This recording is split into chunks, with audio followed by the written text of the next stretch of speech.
Il y a 2 ans, on a répondu à un appel à projet de Loire-Forêt Agglomération qui proposait à des communes de pouvoir avoir un cofinancement sur une étude de redynamisation des centres-bourgs. On a été choisi pour participer à cette dynamique et réflexion autour de nos centres-bourgs. Saint-Marcelin, c'était un village et c'est un village dynamique, mais dont la sociologie change. Donc il y a beaucoup de gens qui viennent y habiter, des CSP un peu supérieurs et qui donc travaillent à l'extérieur de Saint-Marcelin.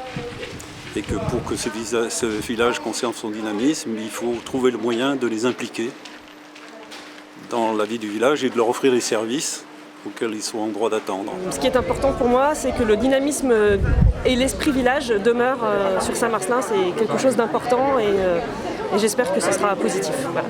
Qu'est-ce que c'est pour vous une maison des jeunes sympa, où on s'amuse? Il y a baby-foot, des jeux comme ça, des billards, des billards, des tas d'activités. Donc voilà. Des activités, Alors la musique, et qu'est-ce que vous aimez faire quoi quand vous faites de la musique? Mettre de la musique? Danser, rigoler ensemble, une piste de danse. Il y a beaucoup de commerces, donc on a les boulangeries, on a le tabac-presse, on a la boucherie, donc il y a quand même une activité assez développée, même si à côté on a des villes avec des grandes surfaces, il y a quand même une petite vie de village installée. Cette étude est cofinancée avec Loire-Forêt Agglomération.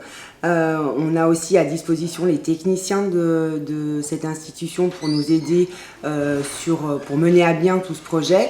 Donc c'est vraiment un partenariat sur les trois, la commune, le bureau d'études et LF1. Il y a eu un certain nombre de bureaux d'études qui ont répondu à un appel à projet. On a reçu 3 candidats en audition et on a choisi de prendre Ville ouverte et Village vivant comme bureau d'études, un bureau d'études parisien avec sans doute une dynamique et un œil neuf sur la commune. C'était aussi ce dont on avait besoin.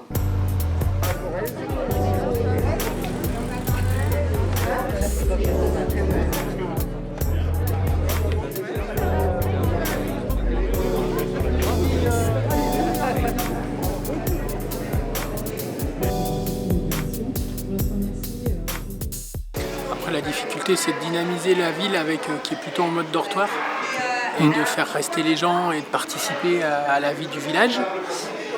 C'est un exercice dur parce que la configuration du village fait qu'on n'a pas une place centrale. Mais il faut absolument que ces 2 magasins qui vont être vides et qui étaient aussi un élément d'attractivité très fort au centre du village soient remplacés par des activités qui soient aussi elles-mêmes attractives. J'ai toujours pensé qu'on pouvait le faire vivre, ce coin, en mettant des petites boutiques de créateurs, genre salon de thé avec brocante. Il y a cette petite place avec le monument aux morts qui risque d'être vraiment morte. Et je pense qu'il y a des choses à faire. Et pas que ça devienne un seul parking, ça serait bête. Sur la place des combattants, moi je pense qu'il faut sortir le monument aux morts, mais non pas pour le mettre dans un coin, mais pour le mettre dans un endroit où il sera mis en valeur. Il y a une rue qui est pseudo-piétonne, une rue partagée on va dire. Ça c'est appréciable justement quand on est avec nos enfants à pied. Cette rue principale, ça pourrait être une bonne idée qu'elle devienne piétonne. Peut-être pas tout le temps, mais sur les heures de sortie d'école ou les dimanches quand il y a le marché. Une rue fermée aux voitures pendant quelques heures dans la journée, ça pourrait être une bonne idée. On a rencontré les commerçants, on a rencontré les associations qui gèrent le patrimoine sur la commune. On a également rencontré les bailleurs sociaux qui ont déjà des logements sur la commune et qui pourraient être partenaires sur d'autres projets. On a rencontré les chambres consulaires qui ont aussi un regard un peu de la dynamique économique de notre village. On a également des temps d'échange avec la population, avec entre autres une projection d'un film et un débat pour essayer d'impliquer les habitants sur cette démarche. Il y a également l'inauguration de la maison du projet qui est un temps assez important. Et puis la chasse au trésor avec les enfants, parce qu'on sait qu'impliquer les enfants, c'est aussi impliquer les parents et c'est important dans une commune de pouvoir avoir un maximum de personnes qui s'impliquent dans ces dossiers. L'idée c'est de tracer le chemin que vous prenez. Regardez, l'école, la médiathèque, le passage. Voilà. voilà, on profite des balades autour du village qu'on apprécie très bien. Ça fait que 2 ans qu'on est là, donc on a vu qu'il y avait beaucoup d'activités, le théâtre, avant qu'il y ait le Covid, voilà, quoi. Il y avait beaucoup d'activités, donc on était très bien. Et voilà pourquoi on est là, quoi. Nous, ce qui nous fait, enfin moi personnellement, ce qui me fait j'aimerais pas perdre l'âme de Saint-Marcellin, le village, le Loir, pas vivant sur cette partie-là de Saint-Marcellin. Qu'est-ce que vous aimez bien à Saint-Marcellin aujourd'hui? Le skatepark. Ah ouais, le skatepark? Il n'y a pas trop de gens qui perturbent. C'est une ville tranquille. C'est une ville tranquille. Sur Saint-Marcellin, ce qui est assez sympa de voir, c'est qu'on a beaucoup d'anciens qui se déplacent en vélo. On a beaucoup d'anciens qui ramènent leurs légumes sur leur remorque derrière leur vélo, qui vont faire leurs courses avec leurs sacoches. Et on le voit moins chez les plus jeunes. Donc voilà, c'est juste une culture à retrouver et à partager. L'étude est sur 3 phases. On a une première phase plutôt de diagnostic avec effectivement la consultation d'un certain nombre de partenaires. On aura une deuxième phase qui va permettre de proposer un certain nombre de scénarios. Et puis une dernière phase qui sera plutôt la retransmission et la mise en place de fiches actions qui nous permettront sur du court, sur du moyen ou sur du long terme de faire des projets pour Saint-Marcellin. Cette étude, on a aussi choisi de la faire au moment où, même si on est plutôt sur une commune dynamique en centre-bourg, on a quand même des commerces un peu phares qui quittent le centre-bourg pour aller en toute proche périphérie.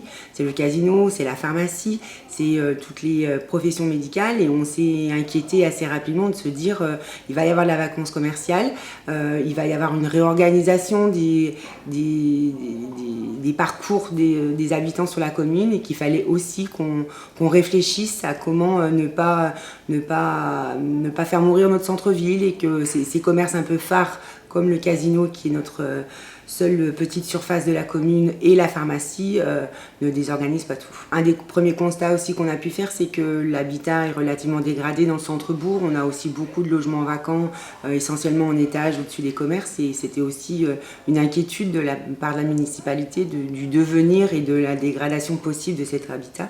En parallèle, on a quelques points, quelques lieux emblématiques et patrimoniaux qui peuvent être des points intéressants sur du tourisme, sur du patrimoine et il faut les mettre en valeur.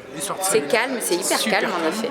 Parce qu'une fois que les parents ont récupéré leurs enfants à 4h30, on passe à 5h moins quart, il n'y a plus personne dans le village. C'est vrai que c'est calme les soirs. Les dimanches, il faut venir le voir pour le croire, c'est rempli de monde. Les voitures ne peuvent pas passer dans la rue. Alors que les soirs, c'est vrai que c'est désertique, il n'y a personne. Parmi les pistes que j'aimerais voir explorer dans le cadre de Marcellin pense à demain, il y a la question de la mobilité sur notre village puisque on a un village qui est relativement concentré avec plein de choses qu'on peut faire un petit peu à portée de main. Alors vous venez un peu des fois dans le centre-bourg par ici? Pour aller à l'école souvent. Ah ouais, vous passez par là? Ouais.